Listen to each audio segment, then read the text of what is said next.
Today I watched a video on YouTube by a gentleman whose handle is Smarter Every Day, I believe. And I'll tell you the dilemma that I have. I bought the boys a canoe. We've got a beautiful lake out here, tons of fish, and I want them to be able to go out here with their friends and be able to fish and have a good time, but I don't want to leave this out here so it gets... The challenge I have is where to store it. And of course, my thought is to store it here.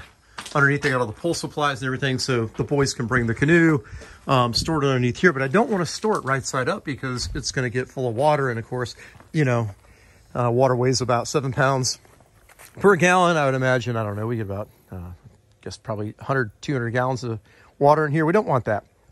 So what we want to do is be able to create a system where we can put this up underneath of the deck and be able to winch it up and pull it up and have an attachment point probably right there in the center. Question is, how? And that's where this gentleman's YouTube channel came in. One of my favorite sayings is, give me a lever, I'll move the world. Archimedes, right? So I know the story of Archimedes, studied and followed him a good bit, but I never really looked at, you know, how do I use a mechanical lever other than just a pull, right?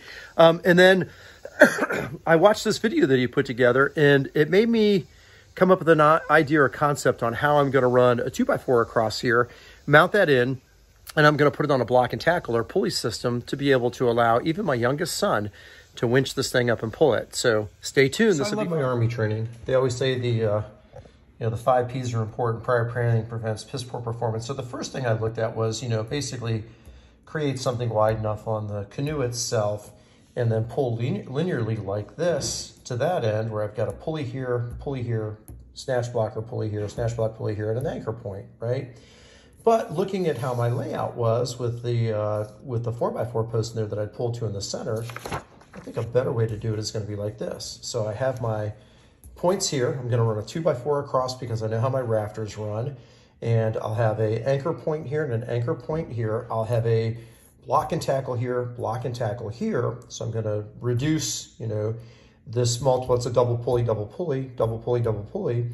And then my son should be able to come right here and pull these ropes. And I'll have probably them come across here to another pulley above, actually. Double pulley, so it's just running through that pulley and come down. And then all he has to do is connect this and pull on the ground. And literally by pulling down, these should go up equally. And he can tie it off right there, and it will take a lot less effort. So let's go make this happen. Okay, so one of the first things we want to do is figure out where we want this to actually sit and mount. So we know this is 14 feet long, so I'm going to do it right here so it makes it easy. So 36 inches, no, actually this is less. Believe it or not, it's thicker on one end than the other. That is the back and this is the front. So in the front, we're going to go 32, so I say in the front, if we went, oh, I don't know, probably 40 inches, and back here, we went 48 inches. That's gonna give us enough. And then we wanna make sure we've got our spread figured out. So I'm just gonna double check this rough estimate because it doesn't have to be exact when we lay it in.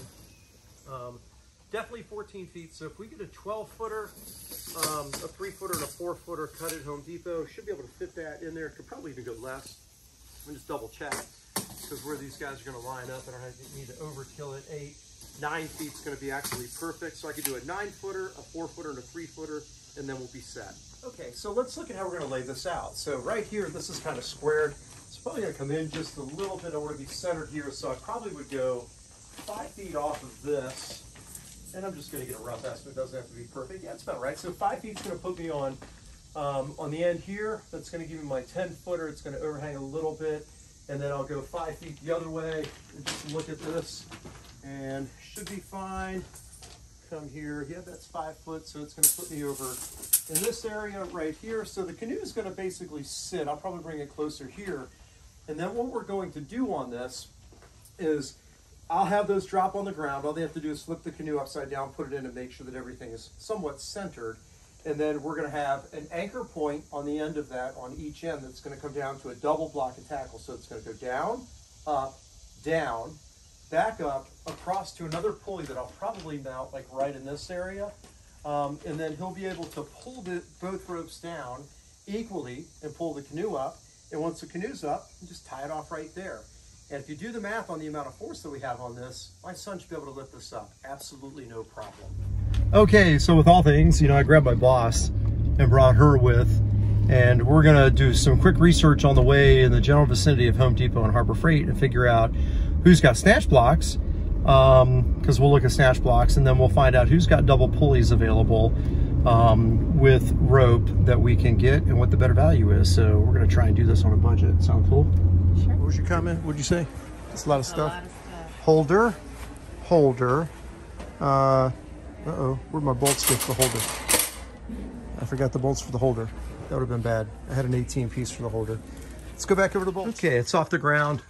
One little thing. So we have one turnbuckle here. I tried to get doubles. They didn't have them. So, or I say turnbuckle. We got one, shit, I don't know.